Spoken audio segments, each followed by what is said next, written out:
ये जो आप जिस दौर से गुजर रहे हैं, ये सब कोई ऐसा नहीं आपके साथ हो रहा है। प्रभु राम, इसीलिए प्रभु राम है। तपस्या, तब शब्द जो है वो गर्मी से निकला, हीट से। भारत का एक बहुत प्यारा शब्द है तपस्या, गर्मी।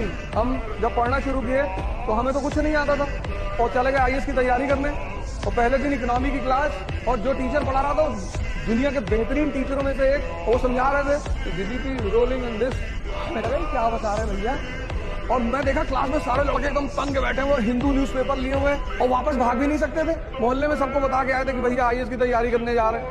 अब अगर भाग जाते तो बड़ी बेइज्जती होती कि ये कमिश्नर साहब। तो फिर जो कोचिंग का मैनेजमेंट जिसके हाथ में था, बॉस था, मैं उनसे मिलने गया। मैंने कहा सर हमको कुछ नहीं आता। बोले बहुत अच्छा, यहाँ किसी को कुछ नहीं आता। मैंने जब कोचिंग खोली थी तो मुझे भी नहीं आता था, पर आना चाहिए। मैंने कहा जी सर कैसे? तो बोले बेसिक्स से शुरुआत करो। आप सारे लोग ध्यान और योग की शुरुआत करो। यूनान, मिस्र, रोमा सब लुट गए जहां से, लेकिन मगर बाकी नामो निशा हमारा। कुछ बात है कि हस्ती मिटती नहीं हमारी, सदियों रहा है दुश्मन दौरे जहां हमारा।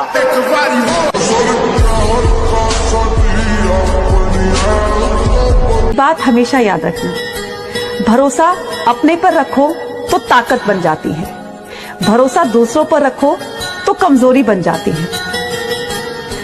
आप कब सही थे ये दुनिया में कोई याद नहीं रखेगा, लेकिन आप कब गलत थे ये सब लोग याद रखेंगे। इस दुनिया में ऐसा कोई नहीं है जिसको कोई समस्या ना हो, लेकिन इस दुनिया में ऐसा भी नहीं है कि किसी समस्या का समाधान ना हो। याद रखना, मंजिल चाहे जितनी भी ऊंची हो, रास्ते हमेशा पैरों से चलकर ही तय किए जाते हैं, है ना।